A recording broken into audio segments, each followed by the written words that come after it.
చివరి వరకు చూడండి. ముందుగా నిన్న అంటే ఫిబ్రవరి 5వ తేదీన తిరుమలలో స్వామివారిని మొత్తం 58,600 మంది భక్తులు దర్శనం చేసుకున్నారు. అందులో స్వామివారికి మొత్తం 19,083 మంది భక్తులు తలనీలాలను సమర్పించారు.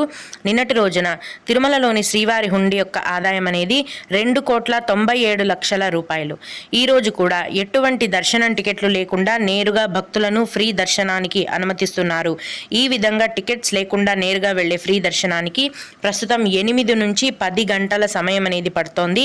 అలాగే తిరుపతిలో ఇచ్చే సర్వదర్శనం టికెట్లను తీసుకొని దర్శనానికి వెళ్లే భక్తులకైతే దర్శనానికి 4 గంటల సమయం పడుతోంది.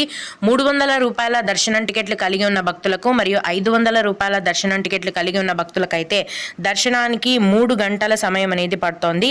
రోజులాగే ఈ రోజు కూడా చిన్న పిల్లల సుపదం ఇన్ఫాంట్ దర్శనం అనేది కొనసాగుతోంది.